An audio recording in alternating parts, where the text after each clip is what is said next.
RCR, la red que comunica y une al Perú.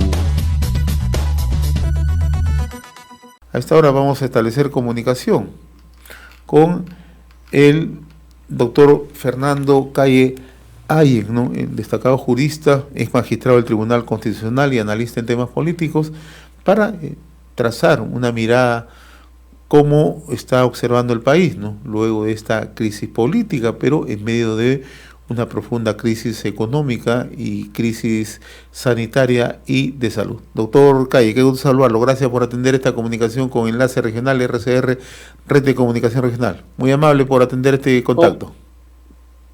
José, no, muy amable ustedes. Para mí es un honor siempre compartir con la audiencia de todo el país y fuera de él a través tuyo, José. Soy un modesto artesano del derecho, porque hay tanto analista político que de repente nos equivocamos, pero voy a proyectar todas tus inquietudes dentro del marco constitucional del país y naturalmente como cualquier peruano que siente, mira, observa y estoy preocupado como tú. Y muchas cosas, José, yo te ruego, muchas cosas de las que hemos dicho contigo lamentablemente se han venido cumpliendo. Estoy a las órdenes. Al modesto artesano del derecho le pregunto de manera puntual, ¿no? A ver, lo he estado siguiendo de cerca a través de sus envíos a través de redes sociales, ¿no? Y usted muestra una preocupación por este desorden, ¿no? Incluso traza un escenario que se trasunta a décadas atrás, ¿no? Décadas aciagas, ¿no? Y ahora ya nos estamos acostumbrando en el día a día, naturalmente, a observar estos hechos, ¿no? ¿Cuál debe ser la salida del gobierno y naturalmente del Congreso en medio de esta crisis, doctor? Bueno, mira, José, primero creo que tenemos que entender todos que el corona es una tragedia mundial, pero que a nosotros nos está azotando con más fuerza por razones de nuestra lamentable limitada infraestructura de salud. Como muchas veces hemos comentado contigo, a esta altura ya no vamos a criticar que el presidente ofreció 84 hospitales, que se ofreció. Lo cierto es que lo que tenemos es esta situación, de la que tenemos que salir. Pero tiene que entenderse que el coronavirus no puede ser un pretexto para aplicar la lucha contra la impunidad o para distraer actos de corrupción que se convierten en más gravedad cuando en plena pandemia están presentando estos actos de incorrección. Yo creo que en lo político lo ideal hubiera sido que se intercambie con el Congreso la posibilidad de que las fuerzas políticas que han estado en contra puedan haber presentado algunos ministeriables para que se hubiera asumido juntos lo bueno o lo malo de este final de algo, de una transición democrática que no termina y que los propios ciudadanos, querramos o no, elegimos en su oportunidad. Y es preocupante porque si recordamos nosotros al presidente Kuczynski, nos habló pues de un gabinete de lujo, no sé si te acuerdas, de doctores, magíster, y resulta que creo que algunos eran bachilleres y hoy estamos en la misma situación. Y se trata de los títulos, por favor, que sí son necesarios para la vida política, magistrado, juez supremo, su experiencia y honestidad, porque puede haber autodidactas en política. Pero lo que yo veo que hay una falta de amor al país porque hay cosas tan simples para ponerse de acuerdo.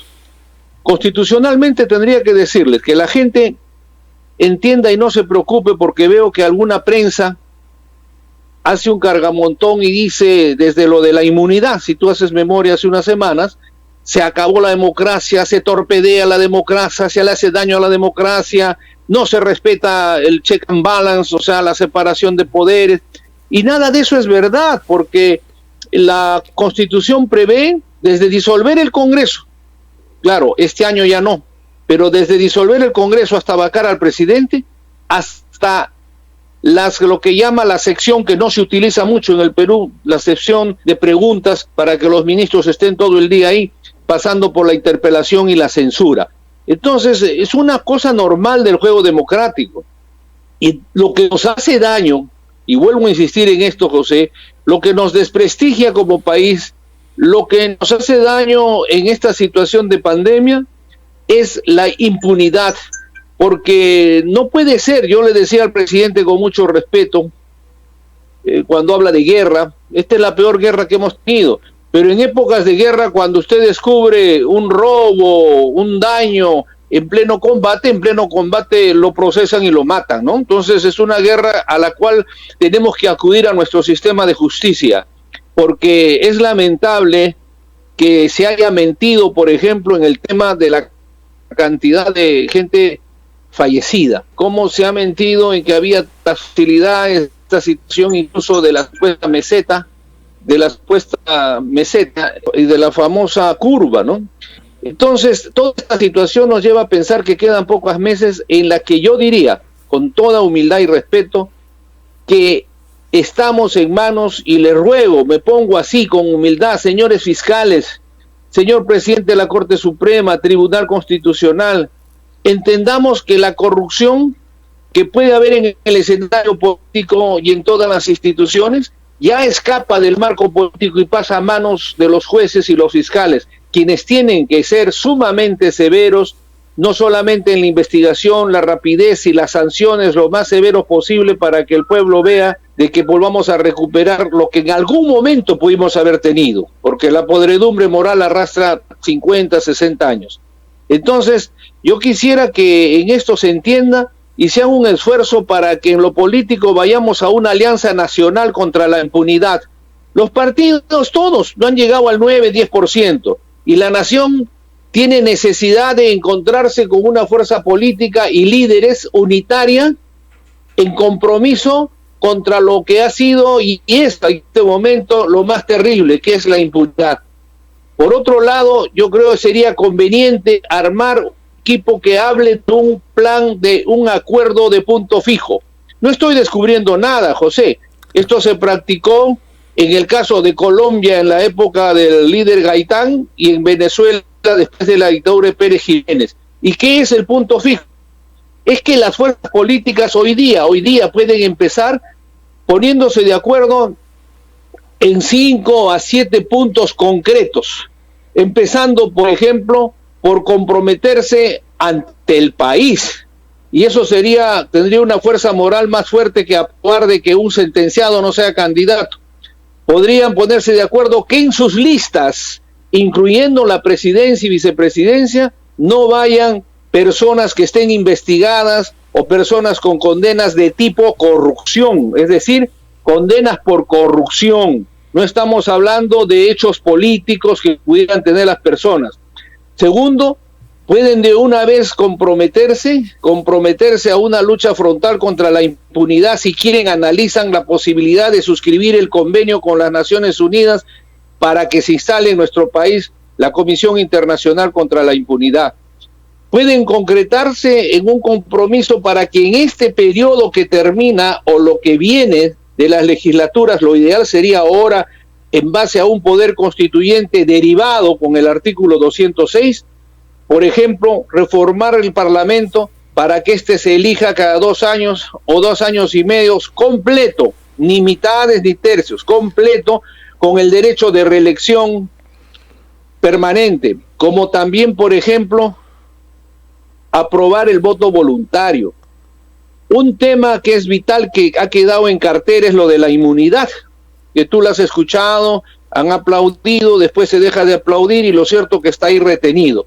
Pero yo me pregunto con usted, por ejemplo, el artículo 99 de la Constitución. El artículo 99 señala que el presidente y las altas dignidades, ministros, miembros del tribunal, tienen derecho al antejuicio,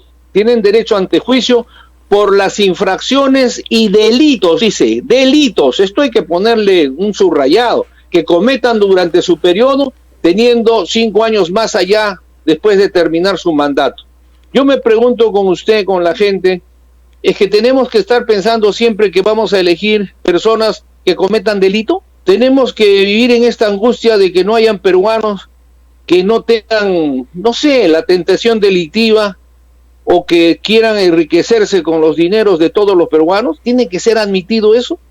Creo que esta situación deberían revisarla y en 2 minutos simplemente retirar la palabra los delitos y dejarlo con las infracciones. ¿Y por qué le digo eso? Porque si se aprueba el retirar la inmunidad va a tener siempre vigente el antejuicio. Y el antejuicio es bueno que la gente sepa que cuando un alto funcionario que tiene esta protección, suponiendo que lo liberan de la inmunidad, lo detienen y dice que puede ser sometido a proceso, con el artículo 99 previamente va a tener que hacérsele el seguimiento nuevamente en la Comisión de Acusaciones Constitucionales para que se le levante el fuero y pueda estar en la misma situación que es la intención de levantar la inmunidad. Ahora, doctor. Entonces este es un tema que tiene que verse. Dígame, José. Sin lugar a dudas, lo que usted ha enumerado son temas que se requieren justamente para alcanzar, digamos, un momento político adecuado que tanto requerimos en el país, ¿no? La situación es que en estos momentos, a la par de la crisis política, estamos enfrentando una crisis económica sin precedentes y estamos enfrentando una crisis sanitaria. Además, usted acaba de ser muy enérgico cuando ha dicho que se nos ha ocultado información, ¿no? El presidente ayer nuevamente ha salido a lanzar lo que él denomina el Pacto Perú, ¿no? Y la Secretaría Técnica está a cargo del Acuerdo Nacional, ¿no? Mi pregunta es muy puntual. ¿Estamos en condiciones de desarrollar en el Perú acuerdos de... Usted ha señalado el tema de punto fijo, que me parece interesante, ¿no? Hay experiencias latinoamericanas que han salido adelante. Pero en el Perú, en medio de esta polarización, en medio de esta ambivalencia política, ¿es posible alcanzar acuerdos mínimos en 3 líneas? No entrar a una frondosidad, sino en aspectos centrales. Le repito, 4 o 5 puntos. Y no como dice el presidente, no las reuniones, el acuerdo nacional, porque en verdad, si se trata de acuerdos nacionales, tendría que estar en la fuente primigenia del poder, que es el Parlamento, que es donde, nos guste o no, estemos descontentos o no, es la representación nacional elegida por el pueblo, y es la que a las finales, con sus decisiones políticas, va a tomar las decisiones. Pero usted no puede decirle al Parlamento, José, que por esta situación tan dramática que estamos viviendo, tenga que admitir corrupción, actitudes de inmoralidad, o ministros. Fíjese, con usted al inicio de este gobierno, nos preocupamos y dijimos, nos llamaba la atención. ¿Sabe lo que pasa? Que ya el carácter delictivo en el poder creo que a nadie le preocupa, creo que solo a mí, y el resto le da lo mismo, ¿no? Porque yo me sigo preguntando, ¿puede haber ministros investigados o ministros que tengan de la Fiscalía un requerimiento de prisión por 8 años por actos de corrupción?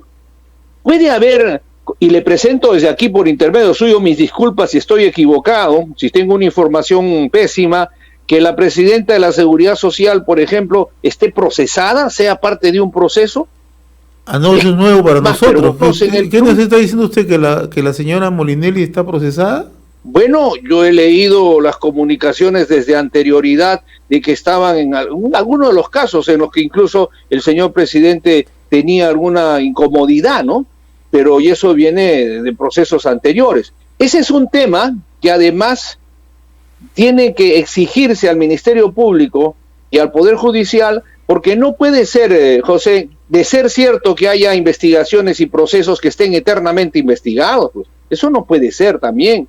Es dañar el manejo de un gobierno, es dañar el honor de las personas. Si hay alguna situación, tiene que seguirse procesos sumarísimos tipo flagrancia y de una vez resolver estas situaciones, ¿no? Pero entonces, cuando usted me dice lo del acuerdo, yo creo que lo que le estoy planteando es una salida, espero, más razonable, porque a las finales es un compromiso ante el soberano, que es el pueblo, ante el que va a elegir, ante el que se ha equivocado o acertado. Y entonces tiene que hablarse. Yo no noto que haya reformas sustanciales, en el sentido, por ejemplo, cuando planteo lo de la reforma del Congreso, que hay tiempo para hacerla, para llegar al nuevo proceso, reduciendo el mandato a 2 años, 2 años y medio, 3 años, si usted quiere. Lo hago por la finalidad de que se mantenga la legitimidad del poder. El poder es una mesa con 2 patas.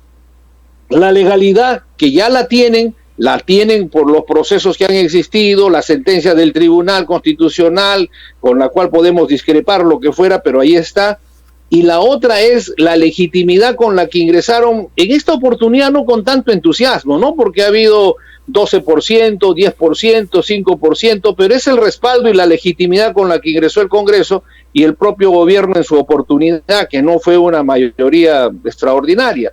Entonces, esa legitimidad se pierde y la vemos que el poder oculto también actúa y hay un cargamontón contra el Parlamento y lo debilita tremendamente. Entonces, si el Parlamento hace un esfuerzo a futuro para mantener gran parte de legitimidad, creo que el poder marcharía mucho mejor. Y no quiero quitarle mucho tiempo, pero lo real es que usted me hace una pregunta que tiene que ver con el capítulo de la estructura del poder. Estamos hablando ya de un tema constitucional dentro del Parlamento. Tiene la facultad derivada de aplicarlo con el artículo 206 y con consenso político. ¿Por qué? José, me preocupa que si esta situación que ya generó la ira de la nación, la gente se está muriendo, la gente, nos han dicho los ministros, prácticamente se van a morir más. Dios mío, qué insensibilidad. ¿Cuál es la razón? Por otro lado, cuando yo insisto, José, en saber, por ejemplo, y le digo cuántas son las reservas de nuestro país, porque han habido años y años que se han acumulado reservas, y es más, en alguna prensa internacional se dice que las reservas del Perú son buenas para afrontar esta situación. La pregunta del millón, como dicen los muchachos, diría, ¿para qué entonces hemos vendido bonos? ¿Para qué hipotecamos el destino de su hijo, de sus nietos, de la gente que van a tener que pagar esta deuda de los bonos, más la deuda que se ha tomado con el Fondo Monetario Internacional? Entonces un pueblo entiende que esto es para sacarnos de esta desgracia que estamos viviendo, poniéndonos todos juntos una sola camiseta. Pero lo que nunca va a entender, José, es ser público de que el dinero que se ha dado para facilitar a algunas empresas, no al pueblo, para que se recuperen, resulta que son algunas empresas, según dice la prensa, vinculadas al caso Odebrecht.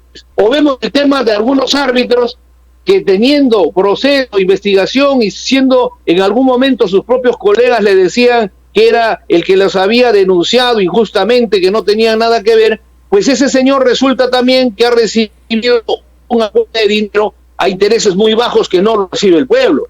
Eso es lo que nos obstaculiza, seamos sinceros, caminar adelante, ¿no?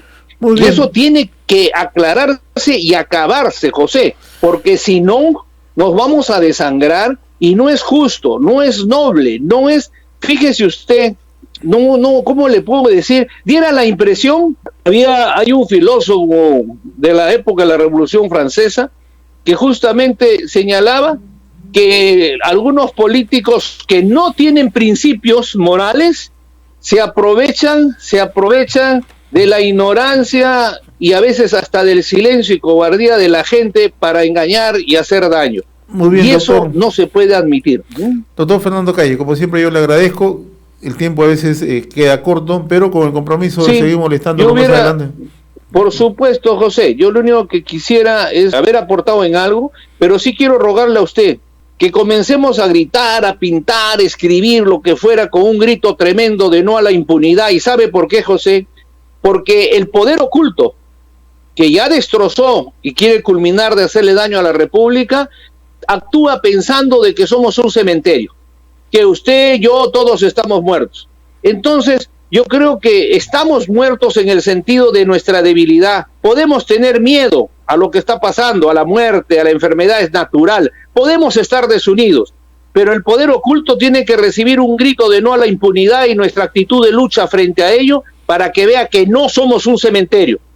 Somos una nación que tendrá y se va a alzar por el destino de sus hijos y para que estas situaciones no sea una farsa permanente y podamos enrumarnos en una verdadera unidad nacional a desarrollar el destino de nuestro país. Yo le agradezco a José y disculpe, muchas gracias por la gentileza. A usted. RCR, la red que comunica y une al Perú.